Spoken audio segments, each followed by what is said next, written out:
ಇಷ್ಟು ಮಾತ್ರ ತೋಟ ಬಂದಿದೆ ಅಂದರೆ ನಮ್ಮ ತಂದೆಯವರೇ ಕಾರಣ. ಟ್ರ್ಯಾಪ್ ಹಾಕಿದ್ರೆ ಇದರಲ್ಲಿ 60% ಊಜಿನ ಇಲ್ಲೇ ಅವಾಯ್ಡ್ ಮಾಡ್ಬೋದು. ನಾವು ನೋಡ್ಬೋದು ನೀವೇ ಎಷ್ಟು ಊಜಿ ಬಿದ್ದಿದ್ದಾವೆ ಅಂತ. ವಾರಕ್ಕೊಂದ್ಸಲಿ ಔಷಧಿ ಹೊಡಿಬೇಕು. ಏಕೆ ಅಂತಂತಂದರೆ ಜೇನುಳ ಬರ್ತವೆ. ಜೇನುಳ ನಾವೇನಾರ ಡ್ಯಾಮೇಜ್ ಮಾಡಿಬಿಟ್ಟೆ ಅಂತಂತಂದರೆ ಪಾಲಿನೇಷನ್ ಸರಿಯಾಗಿ ಆಗಲ್ಲ. ಪರಾಗಸ್ಪರ್ಶ ಆಗಿಲ್ಲ ಅಂತಂದರೆ ಪಾಲಿನೇಷನ್ ಕರೆಕ್ಟಾಗಿ ಆಗದಿರೋ ಅವಾಗ ಫ್ರೂಟ್ ಈ ಥರ ಬೆಂಡಾಗೋ ಚಾನ್ಸಸ್ ಇದೆ. ಮತ್ತು ಬೋರಾನ್ ಡಿಫಿಷಿಯನ್ಸಿಯಿಂದ ಬೆಂಡಾಗೋ ಚಾನ್ಸಸ್ ಇದೆ. ಇದೆಲ್ಲ ನೋಡ್ಕೊಂಡು ನಾವು ಯಾವ್ಯಾವ ಟೈಮ್ಗೆ ಯಾವುದ್ಯಾವ್ದು ಮಾಡಬೇಕು ಅಂತ ನಾವು ಕರೆಕ್ಟಾಗಿ ಮಾಡಿದ್ದೇ ಆಗಲಿ ನಾವು ಈ ಥರ ಬೆಂಡಾಗೋದನ್ನ ಅವಾಯ್ಡ್ ಮಾಡ್ಬೋದು.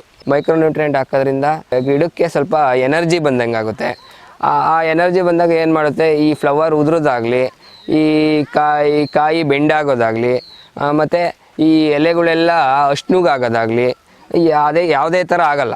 ನಾವು ಪ್ರತಿಯೊಂದು ಸ್ಪ್ರೇಯಲ್ಲೂ ಮೈಕ್ರೋನ್ಯೂಟ್ರಿಯೆಂಟ್ ಅನ್ನೋದು ಹಾಕ್ಕೊಂಡ್ರೆ ಆ ಥರ ಪ್ರಾಬ್ಲಮ್ಮು ಸ್ವಲ್ಪ ಕಮ್ಮಿ. ಭೂಮಿತಾಯಿ ನಮ್ಗಳು ನಾವು ₹1 ಇನ್ವೆಸ್ಟ್ ಮಾಡಿದ್ರೆ ₹2 ಲಾಭಾಂಶ ಇದ್ದೇ ಇರುತ್ತೆ.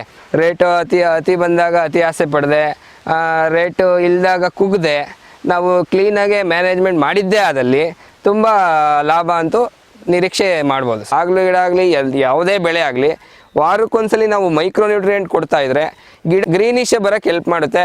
ಈ ಬೆಳೆ ಬಂದಿರೋದೆಲ್ಲ ನಾವು 25 ರಿಂದ 30 ಟನ್ವರೆಗೂ ಬರ್ಬೋದು ಅಂತ ನಿರೀಕ್ಷೆ ಇದೆ.